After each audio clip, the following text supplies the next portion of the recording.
Hi, I'm Sandra Razzielli, and I'm here today at an abandoned railroad track in Point Richmond, California. And I was looking at the tracks, noticing that the wood is different distances apart. It made me think about balance. There's many aspects to balance, and one of them, as I'm going to focus on today, is the distance and placement of your feet.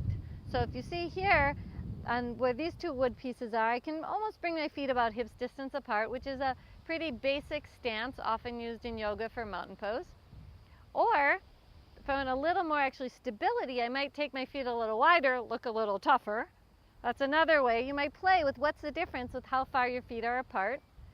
So there it was far, now I'm bringing them closer, and really now I'm bringing them about hips distance apart. Feet grounding down, I encourage my spine to lengthen up. Take in some breath and just feel what it's like to ground down, to lift up, to try to find evenness on both, the same amount of pressure on both legs. And if I find that pretty simple, I may then bring my feet a little closer together.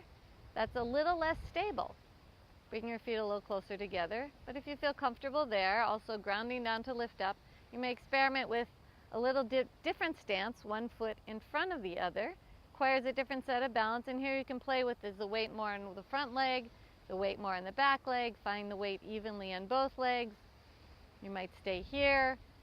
Wherever you are in these different balance practices, there's other things you can add on, which I'll talk about in other videos, but just a quick example, like you could close your eyes, different head movements, different eye movements, but for now just paying attention more to the legs. So if this is comfortable, this distance, you might place one foot in front of the other and play with the balance there.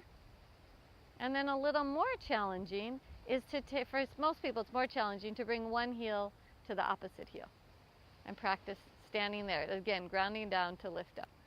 Now, I've done all these practices so far in shoes because I'm standing on wood, and I don't know if there's any splinters, but right here I feel drawn to see what it's like to balance on a little bit thinner surface. And I like to practice balance often without my shoes on, too. So I'm going to stand up on this rail, another place to practice balance. What's it like to stand, grounding down to lift up, one foot in front of the other. Breathing tall, maybe going for, whoa, it's windy, and my balance is a little off. Maybe going for a little walk, playing around. It's a little warmer on the metal than it was on the wood, feels good. All right, so I hope you too get to explore your balance in many different creative ways. And if you want to see more, you can find me at razziyoga.com. Thanks for watching.